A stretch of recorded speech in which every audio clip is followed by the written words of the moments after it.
And for those who don't know me, my name is Zach Couples. I'm a physical therapist, strength coach. I'm working in Page America right now, but as a traveler, I also do some stuff online.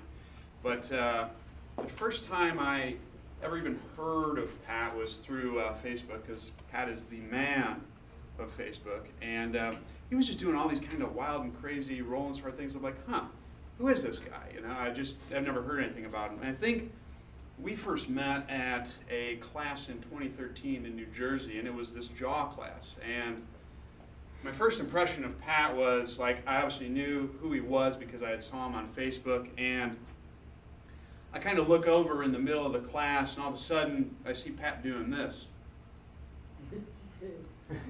It was not the most flattering first impression because it was a jaw class. I'm like, this guy is onto something.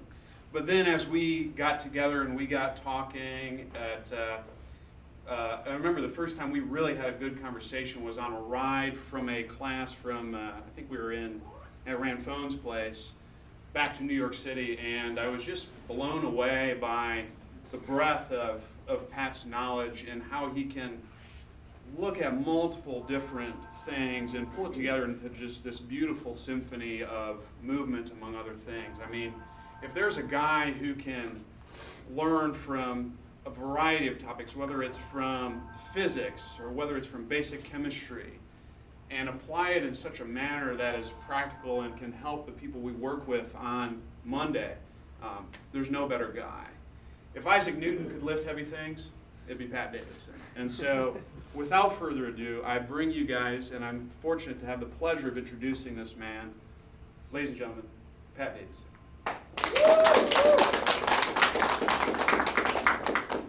Wow, I had no idea there was going to be an intro like that. And I feel like it's hard to live up to something like that. You know, I've always liked to. There's a joke that I'm fond of telling, and I'm going to just start off with it. Like, I remember I had one of my former students take a job with the Arizona Diamondbacks minor league, like, extended spring training staff, and he was doing some strength and conditioning stuff with them. I went out and visited, and he's like, by the way, like, the first thing you're gonna have to do is, like, when you're out in front of the team, like, they're gonna make you tell a joke in front of them. And I was like, oh, I got just the right joke. And you know, what I like about this joke is that it will build up your hopes to a very high level. It's going to draw you in. It's going to pump up your tires, and then it's going to completely pull the rug out from under your feet and just leave you so flat at the end. And I'm going to tell you that to start off with, and you will not be able to help yourself. That effect will take place. It's like a chemical cascade, works every single time the same way. And so these two organisms come into a bar. One is a man, and the thing behind him is a floating head. And the two of them go up to the bar, and the bartender comes over, and the man says, "Hi, bartender, this floating head is my son, and today is his 21st birthday. And I would like him to be served your finest whiskey. He's never drank before, so this is a very special occasion." So the bartender's like, "Oh, okay, let me go over," and grabs a bottle off the top shelf, pours a shot, hands it to the father. Father says, "All right, son, open your mouth." Father throws the shot in the son's mouth, and all of a sudden a neck pops out. And the father's like, "Oh my goodness, I think that the alcohol is causing him to potentially grow body parts he didn't previously have. Bartender, pour another shot. Let's see if that's in fact the correct assumption." So bartender pours another shot. Father says, "All right, son, open your mouth again." Boom, shot goes in. What do you know? Shoulders pop out. And the father's like, "Oh my God, this is the answer. Keep pouring shots, bartender." So the bartender keeps pouring shot after shot after shot. Father keeps throwing them into the son's mouth, and what do you know? You've got arms and hands and a torso and hips. You got legs popping out, knees, lower legs, ankles. All that's left now that's missing are a set of feet. And the bartender says, "All right, like, I think this is it. You know, like, pour a double and we'll make sure that we get the job done here." Bartender pours a double, it's brimming over. They throw this shot in the son's mouth and boom, feet pop out. Now, you got to keep a few things in mind here. Number one, this is a 21-year-old that has never had alcohol before in his entire life. This is also someone who has never come into contact with the ground before, has no idea how to move on any level. He's been a floating head forever. So he is incredibly inebriated, and this shot goes in, feet come out, hit the ground. I mean, what do you think is going to happen? He's as unstable as anything could ever possibly be. He wobbles around this way and that, falls, hits his head on the corner of the bar, splits open, brain comes pouring out, falls on the ground, dead on the spot. The father is like inconsolable. Oh my God, my son, my son. The bartender walks around, comes over, and he goes, man, that is a shame. Probably should have quit while he was ahead.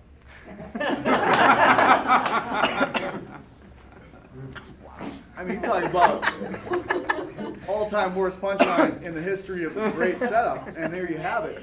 And that's what I'm hoping to deliver to you this weekend.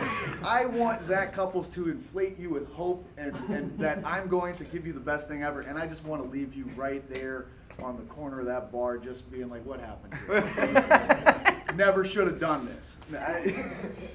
But I'm really looking forward to this, to tell you the truth. This is one of those projects and places and atmospheres that I think is one of those potentially really special kinds of weekends. You know, it's like there's a room full of people that really care about just being the best they possibly can in this, whatever you want to call our field at this point, movement, fitness, development, get better, whatever it is. I don't even know what, people ask me, what do you do for a living? I'm like, I don't know. Stuff.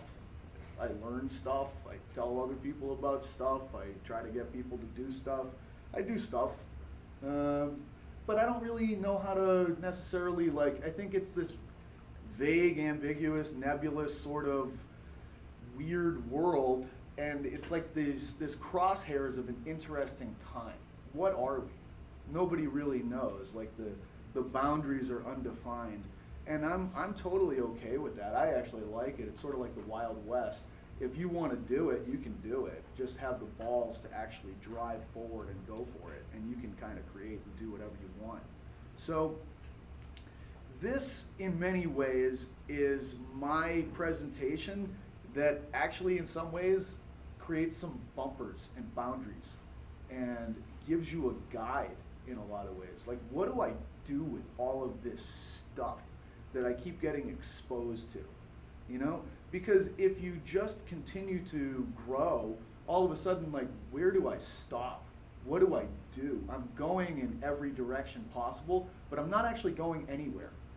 So, it's kind of like I got in yesterday, and I was lucky enough to have T.O. come pick me up at the airport, and we immediately went over to the CrossFit Central gym, and I crushed a good solid workout, and then we ended up coming back to that place later on because the Christmas party was last night, and I'm meeting people that I've never met before, and they're like, "Oh, are you in the morning class?" And I'm like, "Yep." No. They're like, "I haven't seen you around. You must be in the other class that I don't do." I'm like, "Yeah, that's the one I go to." But, a couple people, they were like, "Well, what?" I ultimately said, I'm not really here. I actually just got here. I had no idea I was coming to this Christmas party tonight. It's good to be here. They're like, "Well, what are you doing here?" I was like, "Well, I'm doing this 2-day seminar." And they're like, "On what?" And I was like, "Ooh, okay. How do I get across to you in the least amount of time possible what it is that I'm trying to do while I'm in Austin, Texas?" Well, so it's good. It's like you get these opportunities to figure out the elevator pitch version of what you just spent the last few years of your life trying to create in some ways. And how do I boil this thing down for someone that's going to have zero background information in regards to what it is that I'm trying to get across to people? So I said, well, it's a presentation that will describe a training model. If I'm working with humans, how do I get the ultimate best out of them with the least amount of deleterious cost lumped on top of that? And it's a tricky thing to do to accomplish that goal. And they're like, "Well, what's so hard about it?" And I said, well, the way I look at things is right now, from the biggest of big picture standpoints, there's 3 primary planes that people can move in. I can move forward, backwards, up, down, then I can shift side to side, or I can wobble like a seesaw, or I can rotate through space like this. Like those are the big boys. Like that's what you can kind of do. Everything you do in some way, shape, or form is that. Like you're moving through space in those directions. But we're always starting from someplace too. And I look at it as though we have 3 primary starting places that you have the opportunity to move in those directions from. And you can start in a bilateral symmetrical stance, or you can be in an asymmetrical forward-backward stance, or you can be in an asymmetrical lateral stance.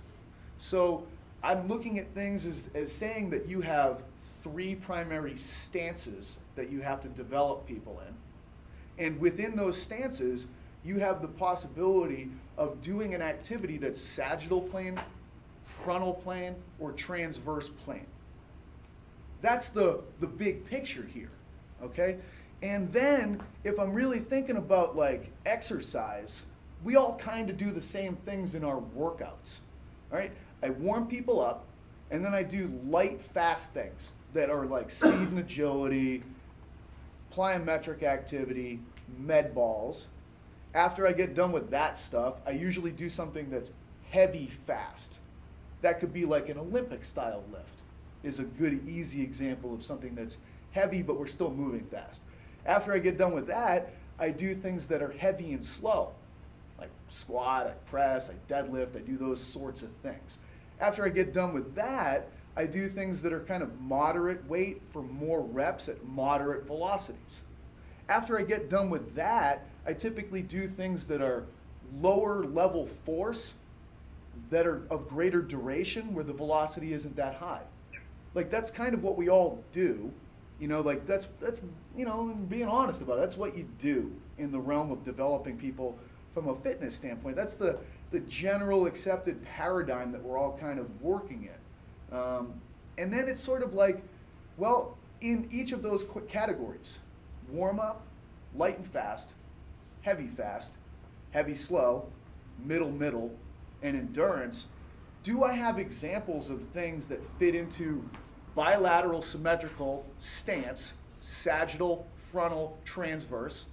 Do I have examples of things that fit into asymmetrical front-back staggered stance that are sagittal, frontal, transverse? And do I have things that are in asymmetrical lateral stance that are sagittal, frontal, and transverse? That's what we're doing here. If I was going to give you, and it's not easy to give that elevator pitch, and I definitely had to explain it slightly different to people last night as compared to the way I'm going to be able to deliver it to you. And quite honestly, the more of a working vocabulary that you have, the easier and faster we can actually describe these things to one another. But it was a very interesting experiment for me to try to think of examples of things that fall into each of those categories. Okay, it's like, what the hell is an example of a lateral staggered stance position that is transverse plane, slow strength? What the hell is that? Oh, it's a kettlebell windmill. That's what that is. Okay? And it was like, I just had this frame, because like, where does that fit into training? You know, it's really easy to program things like squats and say this percentage for this many sets and reps. How do I actually categorize and put a kettlebell windmill into a program so that it actually makes sense and I can kind of control volume and have it fit into a logical program? Well, first I need to actually categorize the damn thing. Where does it live? What name does it fall under? You know, and the more I started thinking, the more I realized, like, this has the potential, this presentation, this topic, rethinking these big patterns, to be able to draw whoever you are, because we all live in tribes, okay? I'm a kettlebell person. I'm an Olympic lift person. I'm the speed and agility person. Like, I follow Lee Taft, okay? I follow fill in the blank. I'm a Boyle guy. I'm a this person, you know? A lot of people down here will do kind of the Gary Gray style thing. Like, where do all those things live? Like, I'm a DNS person, I'm a PRI person, I'm an FRC person. I want to be able to take a step back from all of those things, zoom even farther out, and just say, everything lives within these three stances, with these three presentations of planes. And then we have all these different fitness qualities that we have to actually look at and see, how can I develop this physiological quality within this stance, within this plane? And if I can do that, I can begin to start seeing where everything fits together. All right, so that's really what this is all about this weekend. And I think it's actually something that, for me, has like, it's led to almost more questions that I think are going to be really interesting going forward. But what I will give you is a very strict beginner's program by the end of this thing. And then in the future, what I want to do for presentations is going to be saying, like, here is an intermediate person's program, and here is an advanced program with these same thoughts in mind. So, now it's not maybe, just hitting the wrong direction. So what's the itinerary for this weekend? And I don't know if we can sort of shift that so we can get the those numbers in and just have this. Oh yeah, there we go. See, you're thinking, I'm thinking about this thing, you're thinking about that over there. Like, you're A on F, I'm F on A. Go ahead. So, we're going to be, like I said, we got a new training model. Because it's like, my real introduction to good quality performance-based training, like, I would say that the closest thing that I am is probably a Boyle guy. Mike Boyle, if you're from Massachusetts, he dominates that sphere. We've got Eric Cressy in that area, we got Boyle in that area. Those are the two big dogs that sort of like run the show in the Northeast. So if you're gonna start off in that area, you're probably gonna get exposed to that model, and you're probably going to use that as your beginning framework, and you're gonna relate everything back to that model ultimately. So when I think about Boyle, he uses Ian King's thought process on resistance training, where you've kind of got hinge, hip dominant, knee dominant, horizontal push pull, vertical push pull. You got core anti-extension, core anti-rotation. And then, like other people, I think Dan Johns kind of added to those categories, loaded carry, triple extension, explosion. Like, those are your big patterns, so to speak. And you try to create, like, you've got this matrix of, during the training week, I have to satisfy with enough volume exercises that fit into those categories.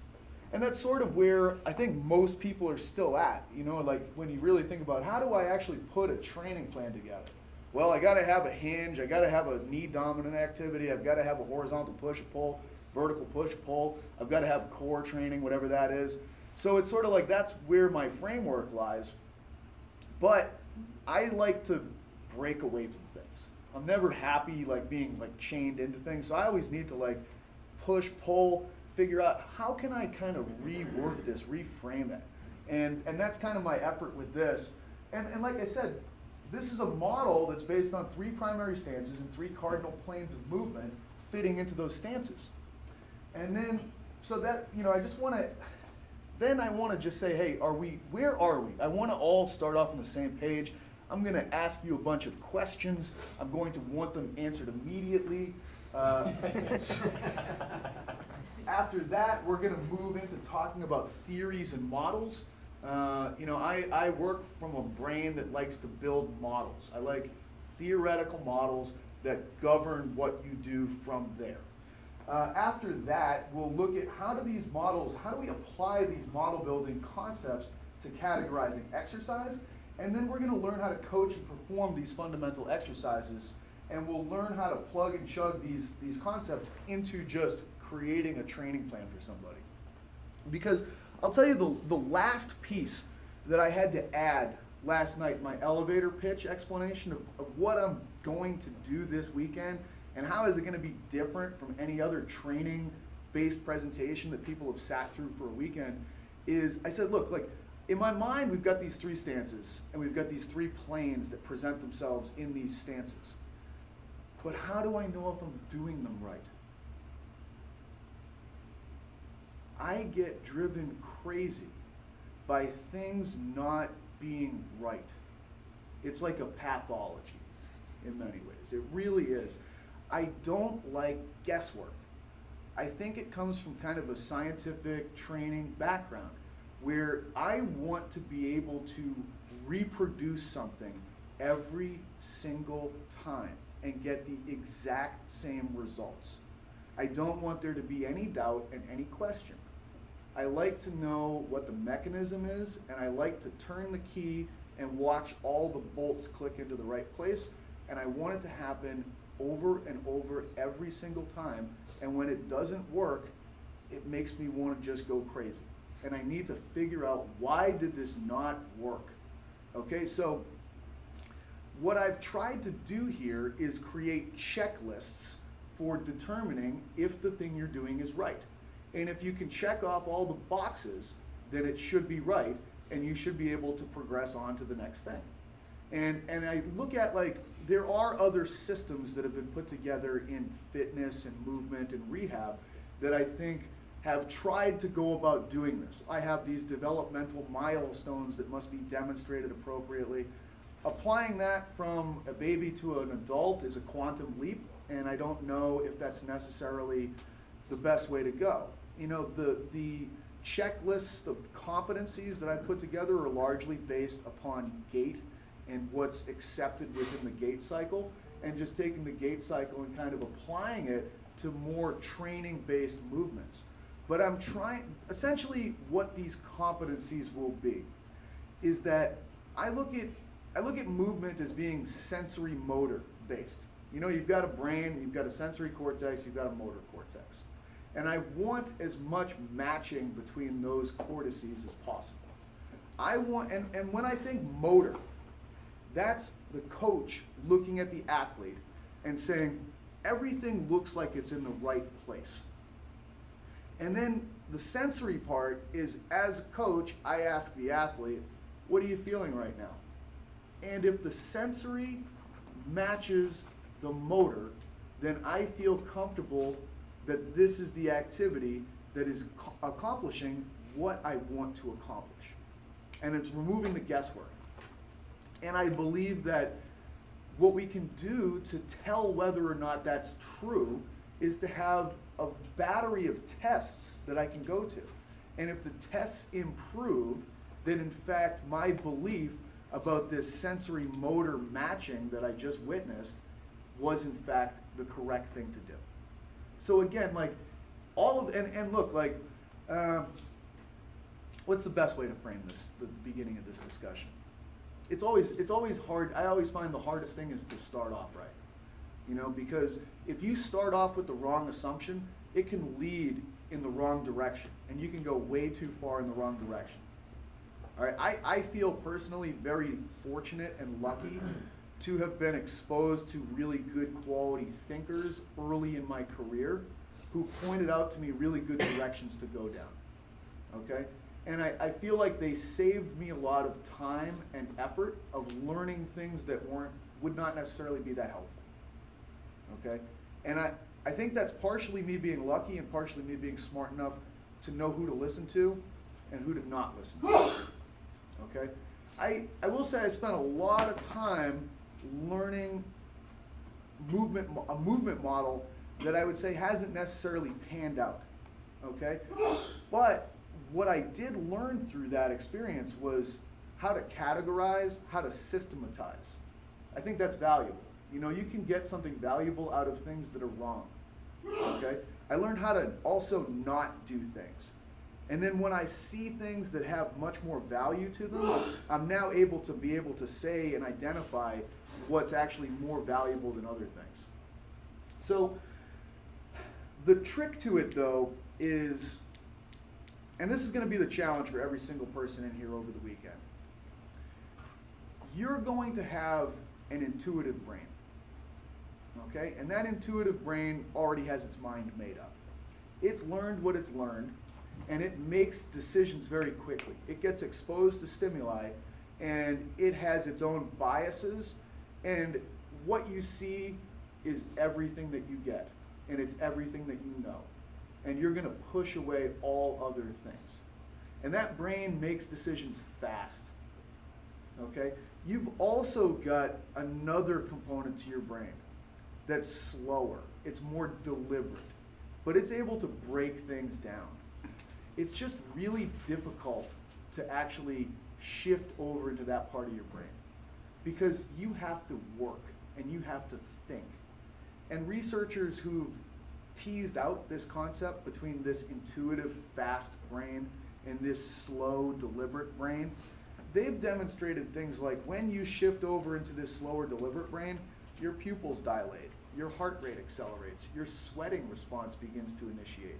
You're essentially going into a sympathetic realm. You're going into a realm that nobody likes to be in. It's threatening to you. Okay? So you're all going to come in with your own paradigms that you've developed over the years, that you've spent a lot of money to acquire. You've put in a lot of effort to learn these things. And there is the potential this weekend that information, a new model, a new paradigm can come along and just slap you right in the face. And your intuitive brain is going to say, I don't like this. This needs to back off for reasons A, B, C, and D. And when that happens, you're also going to shift off mentally someplace else.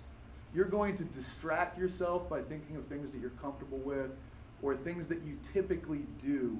Like we all have places that we go in our head. The minute I get into this uncomfortable place, I start going to these other places. I start thinking about, what am I doing on Monday? I've got this client, I've got this thing, it's holiday plans, blah, blah, blah. It's very difficult to stay in the moment when things are going to push you out of your comfort zone. And my goal is to repeatedly push you into those places. Because in truth, the only way that you're ever going to improve or get better or change is to actually move into these other realms that you don't like to be in. I try to bathe in the awful. It's the best place you can possibly be. You know, I think that when it comes to fitness and doing things like that, like, you get really strong, okay? And then you do like a miserable set of squats. And it's the worst thing that you can possibly do to yourself. Great, and you actually accomplished it. The only thing left for you to do is next time, you have to do more. And I think a lot of times systems begin to break down, okay? Oh man, my knee's bothering me, this is bothering me. And I look at it like maybe there is something actually going on from a movement perspective, a structural perspective, but maybe it's a system that doesn't want to go there. Because it can't imagine anything actually being worse than what it just experienced. And I think we do the same thing mentally with learning.